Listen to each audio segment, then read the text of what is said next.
ఇప్పుడెలా ఉందమ్మా? నీలో ఏదో మాయ ఉందమ్మా. నీ చెయ్యి పడగానే నొప్పి ఇట్టే మాయమైపోయింది.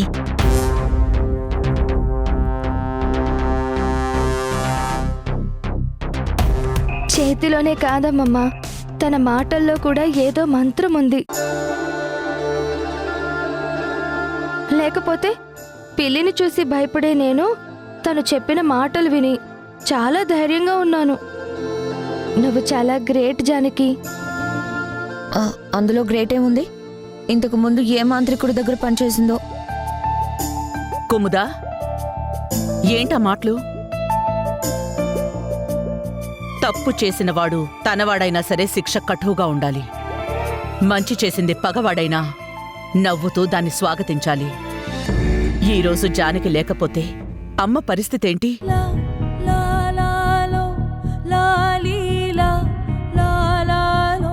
జానకి, చాలా మంచి పని చేశావు. నీ మేలు ఎప్పటికీ మర్చిపోలేను. ఇంత చిన్న విషయానికి అంత పెద్ద మాటలు ఎందుకండి? మా నాన్న మాకు ఎప్పుడూ ఒక మాట చెప్తూ ఉండేవారు. ఇందాక మీరు చెప్పిందే కాస్త తిరిగేసి చెప్పారు. కష్టంలో ఉన్నది అస్సలు నచ్చని ఆంబోతైనా, బాగా నచ్చే బంగారు బాతైనా ఒకేలా సాయం చేయమని చెప్పారు. ఇదిగో కుముదా, మళ్ళీ ఆంబోతు అని నిన్నే అన్నాను అనుకునేవు. నేనేదో సరదాకి సామెత చెప్పాను అంతే. జానకి, ఏంటో తెలియదు కాని నిన్ను చూస్తున్నంతసేపు నాకు నా కూతురు దాక్షాయినియే గుర్తొస్తుంది.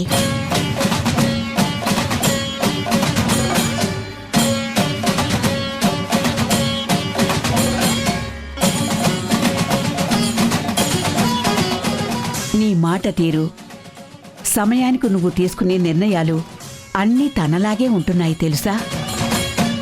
ఏం రుద్రాణి? అవునమ్మా, మన దాక్షాయిని ఊర్లో చాలా మందికి ఆదర్శం కదా. అలా తన కథలు వింటూ పెరుగుంటుంది. తన లక్షణాలు అలవడిపోయాయి. ఆ మాట మాత్రం నిజమేనండి. అదేంటో చిన్నప్పటి నుంచి మా నాన్న దక్షమ్మ గారి గురించి ఎప్పుడు చెప్పినా సరే ఏదో ఒక తెలియని ఫీలింగ్ వచ్చేది. ఎన్నిసార్లు విన్నా కొత్తగానే ఉండేది. బహుశా ఆ కథలే నన్నిలా మార్చేశాయేమో. అచ్చరే, నువ్వు ఈ ఆయుర్వేదం ఎక్కడ నేర్చుకున్నావు? ఏదైనా కోర్స్ చేసావా? అలాంటిదేం లేదు. నాకు నేచర్ అంటే ఇష్టం, దానికి నేనంటే ఇష్టం. అలా వచ్చేసిందంతే. అంటే అంటే నీకు తోచించేసేస్తావా? వచ్చిందే చేశాను, నన్ను నమ్మండి. అత్తయ్య, మనం రిస్క్ తీసుకోలేం. వెంటనే ఏదైనా హాస్పిటల్కి తీసుకెళ్దాం. అబ్బే అక్కర్లేదు, నేను ఇలాంటివి చాలా చేశాను. రేపటి నుంచి ఒక వారం రోజులు కాలికి ఆయిల్తో మర్దన చేస్తే ఆ తర్వాత అస్సలుండదు. ఏంటి కాలా? కాదు, నొప్పి. కుముదా, అలా హేళన చేయడం మంచిది కాదు అని చెప్పానా?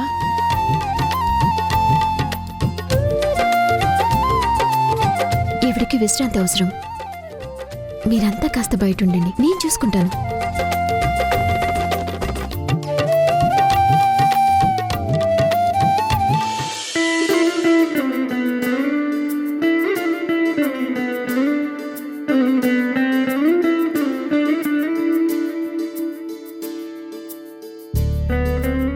జానకి, కాస్త మంచినీళ్ళు పట్టరమ్మా.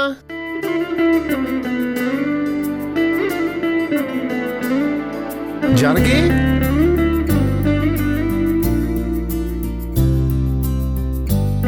ఇక్కడ కూడా లేదే, ఎటు వెళ్ళుంటుంది?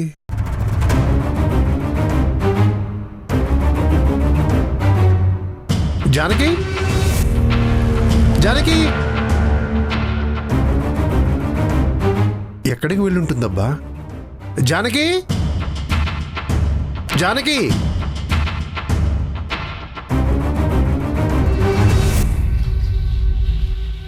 జానకి, జానకి,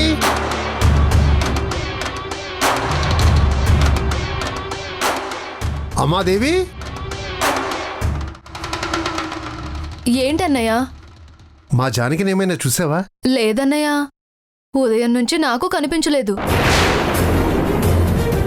పొద్దున అనగా పచ్చడి ఇవ్వడానికి బంగ్లాకి వెళ్ళింది. ఇప్పుడు వరకు తిరిగి రాకపోవటం ఏంటి? కొంపతీసి అక్కడ ఏమైనా గొడవ పెట్టుకుందా ఏంటి భగవంతుడా? ఏం జరగకుండా నువ్వే కాపాడాలి.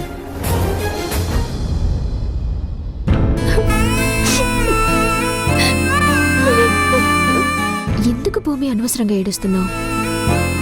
ఆకుపస రాశాను, కట్టు కూడా కట్టాను. ఖచ్చితంగా తగ్గిపోతుంది. అమ్మమ్మకి ఇలా జరిగింది అంటే నాకెంత బాధగా ఉందో తెలుసా? ఏదీ కావాలని జరగదమ్మా. ఏదో పెద్ద దెబ్బ తగలాల్సింది. కాని ఆ భగవంతుడు ఈ చిన్నదాంతో సరిపెట్టాడని మనమే సర్దుకోవాలి.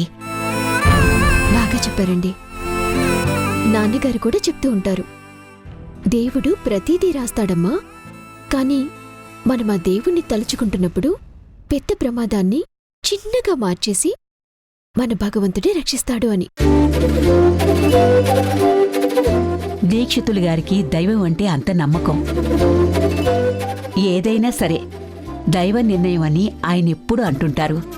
మీరేం భయపడాల్సిన అవసరం లేదండి. ఈ నొప్పి 2-3 రోజులుంటుంది. రోజు ఆయిల్ మర్దన చేస్తే ఖచ్చితంగా తగ్గిపోతుంది. మళ్ళీ మీరు లేచి చక్కగా నడుస్తారు. హలో, అయిపోయిందా నీ ట్రీట్మెంట్? పూర్తి చేస్తావా, ఇంకా చేస్తూనే ఉంటావా? అదేంటి తనంతలా సాయం చేస్తుంటే నువ్వు ఇలా మాట్లాడుతున్నావు? ఇందులో సాయమే ఉంది.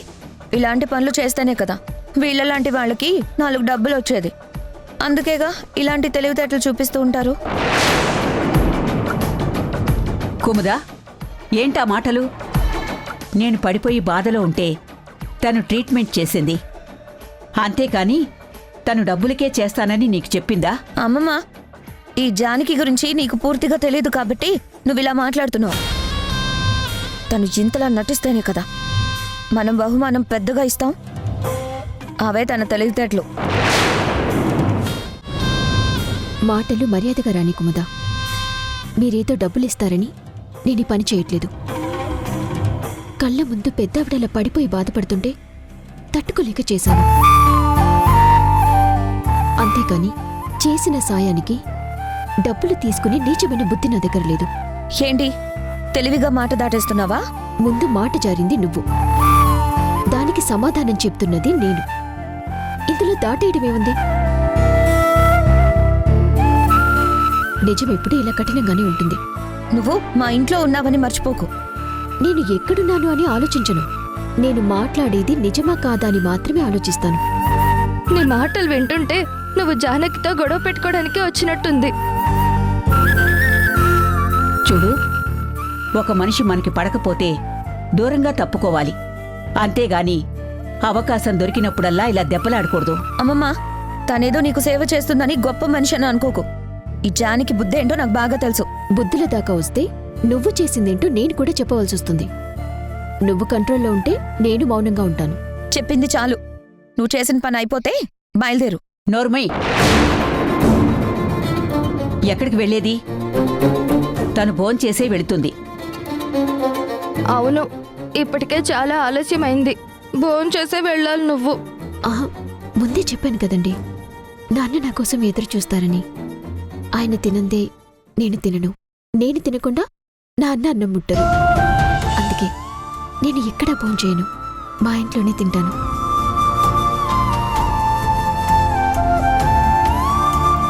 చూడమ్మా, అమ్మలా పడిపోయేసరికి అందరం కంగారు పడిపోయాం. నువ్వు తనకి సహాయం చేశావు. నీ మాట కఠోగా ఉన్నా నీ మనసు సున్నితంగా ఉంటుందని ఇప్పుడే తెలిసింది. దీక్షితులు గారితో నేను మాట్లాడతాను. నువ్వైతే ఈరోజు ఇక్కడే భోంచేసి వెళ్ళు. అమ్మకి నేనన్నం తినిపిస్తాను. పర్వాలేదండి, ఇప్పటికే ఆలస్యమైంది. మీరందరూ వెళ్ళి భోజనం చేయండి. ఈవిడికి నేను అన్నం తినిపిస్తాను. ఎందుకు?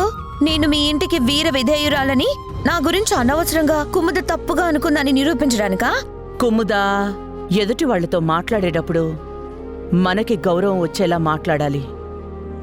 వాళ్లకి కోపం తెప్పించేలా మాట్లాడకూడదు. మీ అమ్మగారు చెప్పింది నీకు అర్థమైతే ఇంకెప్పుడు నువ్వు ఇలా మాట్లాడుకో.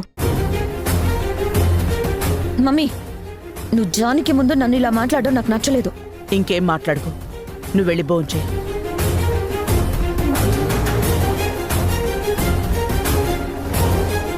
జానకి, తన మాటలేం పట్టించుకోకు.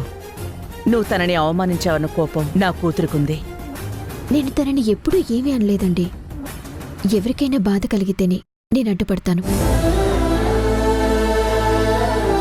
అవునమ్మా, అసలు మెట్లు బాగానే ఉన్నాయి కదా, మరి నువ్వు కాల్జారు ఎలా పడ్డావు? అదే నాకు అర్థం కావడం లేదు పెద్దమ్మా. ఇందాక అందరం అదే మెట్ల మీద నుంచి వెళ్ళాము, అప్పుడు బాగానే ఉన్నాయి. కానీ ఇప్పుడు ఎలా జరిగింది? ఆ, ఇది మీల్లే కదండి. ఇక్కడ ఏదో జరుగుతుందని మీరెలా అనుమానిస్తారు? వేగంగా దిగుతున్నప్పుడు కాలు స్లిప్ అయి ఉంటుంది. అంతేనమ్మా, అంతకు మించి ఏముంటుంది? అయినా ఈరోజు నా తలరాతలో తనిలా పడాలని ఆ భగవంతుడు రాసినట్టున్నాడు. అందుకే ఇలా జరిగింది. దీన్నిక్కడితో వదిలేయింది. మీరందరూ వెళ్ళి భోజనం చేయండి, నేను ఈవిడికి భోజనం తినిపిస్తాను. అవునమ్మా, నీ మాట తీరు అన్నీ మాకు బాగా కావలసిన అమ్మాయిలా అనిపిస్తుంది.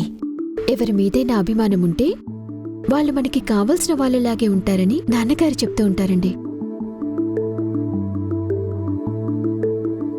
భూమి, భోంచెద్దు గణపద.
పొద్దుననగా ఇక్కడికి వచ్చిన జానకి ఇంకా ఇంటికి రాలేదంటే పొరపాటున ఇక్కడేమైనా గొడవ పడిందా? రుద్రాణి గారు ఏమైనా అనుంటారా? ఏమైంటుందో ఏంటో. నమస్కారం దీక్షితులు గారు, ఎలా ఉన్నారు? నేను బాగానే ఉన్నాను, కానీ ఈరోజు ఇంట్లో ఏమైనా గొడవ జరిగిందా? అదేంటండి, ఇంటి ముందుకు వచ్చి ఇంట్లో గొడవ జరిగిందని అడుగుతారేంటి? రంగయ్య, ముందు అడిగిన దానికి సమాధానం చెప్పు. ఏమైంది దీక్షితులు గారు, ఎందుకు కంగారు పడుతున్నారు? ప్రసాదం ఇచ్చి రమ్మని పొద్దున్నే జానకిని ఇక్కడికి పంపించాను. నేను పక్క ఊరికి వెళ్ళి పంచాంగ శ్రవణం చేసి వచ్చేసరికి జానకి ఇంకా ఇంటికి రాలేదని తెలిసింది. అయినా ఇక్కడ ఇంతసేపు ఎందుకు ఉంటుంది? ఏమైనా గొడవ పడిందా? అదే మీ భయం? ఏం లేదండి దీక్షితులు గారు, పెద్దమ్మ గారి కాలుకి దెబ్బ తగిలింది. మీ జానకే అమ్మగారికి వైద్యం చేసింది. అవునా? అయ్యో, అలా ఎలా జరిగింది? ఓకే, ఒక్క నిమిషం లైన్లో ఉండు. ఇక్కడ ఆగిపోయారేంటి? లోపలికి రండి. నమస్కారం బాబు. అమ్మగారికి దెబ్బ తగిలిందని రంగయ్య ఇప్పుడే చెప్తున్నాడు. అవును, అమ్మ మెట్ల మీద నుంచి పడిపోయారు, కాలికి దెబ్బ తగిలింది. కానీ పర్లేదు, తనే ట్రీట్మెంట్ చేస్తానని మీ జానకి చెప్పింది. మా జానకి ఆయుర్వేద వైద్యం బాగా తెలుసు బాబు. మ్మ్హ్మ్. తన చేత్తో మందు ఇచ్చిందంటే ఇట్టే తగ్గిపోతుంది. ఇంతకీ అమ్మగారు ఎక్కడున్నారు? లోపల గదిలోనే ఉన్నారు. సరే, వెళ్ళండి.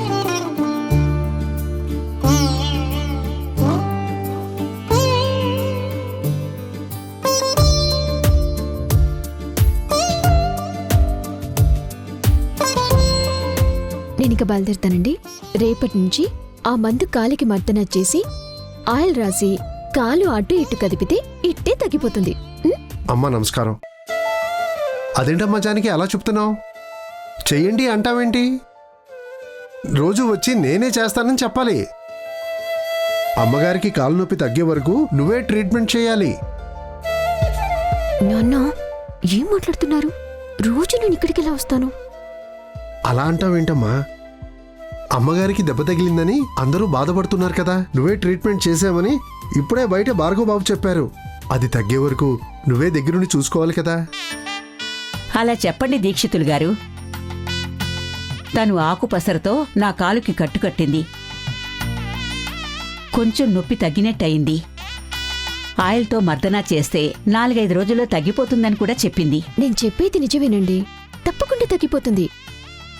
ఆయిల్ రోజు రాసుకుంటే 3 రోజుల్లోనే మీరు లేచి నడుస్తారు. అందులో ఎలాంటి సందేహం లేదు. అవునమ్మా, మా జానకి మీ దగ్గరుండి అంతా చూసుకుంటుంది కదా. మళ్ళీ మిమ్మల్ని నడిపించేంత వరకు జానకి రోజు మీ ఇంటికి వచ్చి సేవ చేస్తుంది. మీరేం భయపడకండి. తొందరపడి మీరు మాట ఇవ్వకండి. వాళ్ళ పని వాళ్ళు చూసుకుంటారు. నేను వస్తానని మాత్రం దయచేసి చెప్పొద్దు. మనం ఇక్కడి నుంచి వెళ్ళిపోదాం, పదండి. నువ్వు ఉండమ్మా. ఏంటి దీక్షితులు గారు, మీ జానకి ఏదో చెప్తోంది? చిన్నపిల్ల కదమ్మా. మీకిలా దెబ్బ తగిలిందని తెలిసేసరికి తనకి బాధనిపించిందని చెప్తుంది. మీకు తగ్గే వరకు తనే వచ్చి సేవ చేస్తాను, ఈ మాట మీరు చెప్పాలా, నేనే నిర్ణయించుకున్నాను అని చెప్పింది. మీ అమ్మాయి చాలా మంచిదండి. కానీ చెప్పిన మాట వినడం లేదు. అదే నాకు కోపం తెప్పిస్తుంది. ఏంటమ్మా అంత మాట అన్నారు? పొరపాట్లు మీకేమైనా ఎదురు సమాధానం చెప్పిందా? చెప్పండి, తన మీద నేను కోపడతాను. దయచేసి మీరెవరూ ఏమీ అనకండమ్మా. కూతురంటే మీకు ఎంత మమకారం దీక్షితులు గారు. జానకిని ఇక్కడెవ్వరూ ఏమీ అనలేదండి. మాట వినలేదంటే తనేదో తప్పు చేసిందని కాదు. మరి ఈరోజు పండగ కదా, మా అందరితో కలిసి భోజనం చేసి వెళ్ళు అంటే నాకు అన్నం తినిపించి మీ ఇంటికి వస్తానంటుంది తప్ప తను మాత్రం ఇక్కడ మెతుకు ముట్టనంటుంది. అంటే అది అక్కడికేదో నేను అబద్ధం చెప్పినట్టు చెప్తారేంటి? నేను ఇంటికొచ్చే వరకు మీరు ఎప్పుడైనా అన్నం తిన్నారా? నేను పెట్టే వరకు మీరు అన్నం తినరు. ఇక్కడ నేను తినేస్తే మీరింట్లో పస్తుంటారు. అందుకే తిననని చెప్పాను. అదేనమ్మా సంగతి. నా కూతురికి తల్లి దూరమైందని నేను బాధపడుతూ పెంచాను. కానీ తను పెరిగాక నాకు అమ్మలా మారి నన్ను కంటికి రెప్పలా చూసుకుంటుంది. నా దగ్గర చిన్నపిల్లలా మారం చేస్తుంది. నేను పొరపాటున బాధపడినా తను తట్టుకోలేదమ్మా. తను నాకు అమ్మో, నేనే తనకి నాన్ననో ఆ దైవమే నిర్ణయించాలి. దీక్షితులు గారు, ఆడపిల్ల ఇంట్లో ఉంటే ఆ ఇంటికే కళ ఉంటుంది. అందుకే ఆడపిల్ల లేని ఇల్లు, దైవం లేని గుడి ఒకటే అంటారు. మీరు నిజంగా అదృష్టవంతులు. జానకి అని పేరు పెట్టారు. ఆ భూదేవికి ఉన్నంత సహనం ఈ జానకి ఉంది. ఆకాశమంత ధైర్యం ఉంది. కొండంత మంచి మనసుంది. తనకెప్పుడూ మంచే జరుగుతుంది. సరేనండి, ఇంక మేము వెళ్ళొస్తాం. నేను చెప్పింది మర్చిపోవద్దు. ఆయిల్ మాత్రం రాసుకోండి. ఆవిడ గారు ఏమీ మర్చిపోరు. రోజు వచ్చి నువ్వు చేస్తావని నేను చెప్పిన మాట నువ్వు మర్చిపోవద్దు. మరి వెళ్ళొస్తాం అమ్మగారు. మంచిది దీక్షితులు గారు. అమ్మా జానకి, రేపు నీకోసం నేను ఎదురు చూస్తూ ఉంటాను. తప్పకుండా రావాలి. నేను వెళ్ళొస్తాను. జాగ్రత్త. వస్తాను. అలాగేనమ్మా.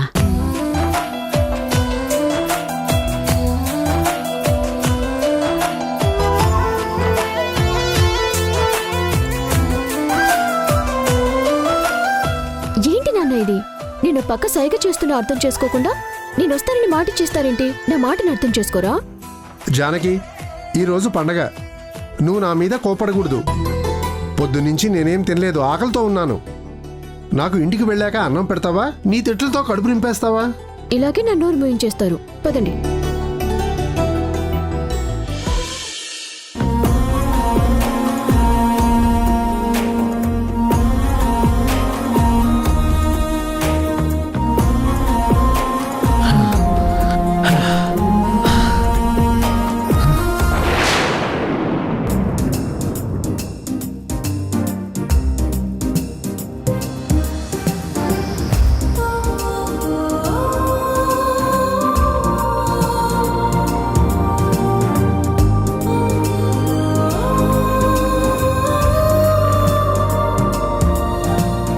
ఇన్నాళ్ళుగా నా కల్లోకొచ్చి నాకు నిద్ర లేకుండా చేశావు. ఇన్నాళ్ళకి నాకు నువ్వు కనిపించావు. ఇంకా నిన్ను వదిలిపెట్టను. నిన్ను ఈరోజు ఖచ్చితంగా చూసి తీరుతాను. వస్తున్నాను. శృంగార కావ్యాల లావణ్య తేజానివో ఎవరివో ఆనంద క్షేత్ర.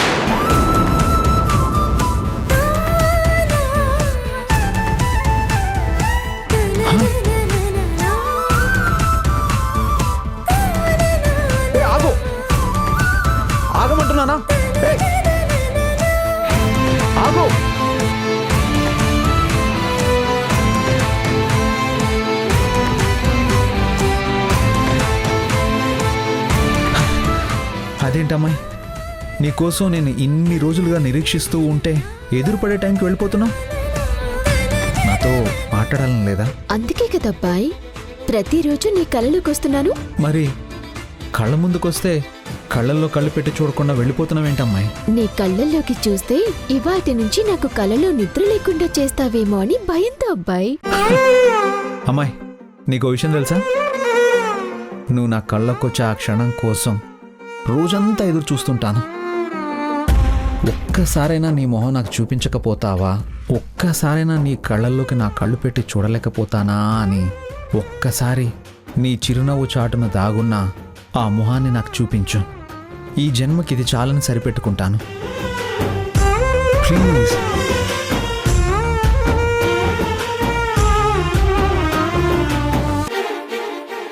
తను నీకెలా కనపడుతుందో నాకు ఎక్స్ప్లెయిన్ చేయి. అలాంటి అమ్మాయి నాకు ఎక్కడైనా ఎదురైందంటే నీకు ఇన్ఫార్మ్ చేస్తా. ఎలా ఉంది ఐడియా? నైస్ ఐడియా రా. వెరీ గుడ్, స్టార్ట్ చేయి. లేత కలువల్లాంటి కళ్ళు, గాలికి ఎగసిపడే కురులు, ఆ నడుముకి ఎక్కడ దిష్టి తగులుతుందో అని పెట్టినట్టు ఉండే ఒక పుట్టు మచ్చ. అన్ని పోలికలు కంపేర్ చేసి చూస్తే ఒక అమ్మాయి మొహం కనిపిస్తుంది అన్నయ్య. హే హే, ఎవర్రా? ఎవరు? ఎలా ఉంది? బాగుందా? రే అచ్చం నేను చెప్పిన పోలికలోనే ఉందా? ఎలా ఉందా? అవును చెప్పరా? అన్నయ్య, అవును. ఆల్మోస్ట్ అన్ని క్వాలిటీస్ మ్యాచ్ అవుతున్నాయి. ఎవర్రా తను? ఎవరో కాదన్నయ్య, మన జానకి ఉంది కదా. గాలిలో ఊగిసలాడే దీపంలా ఊగిసలాడే నీవు సందకనా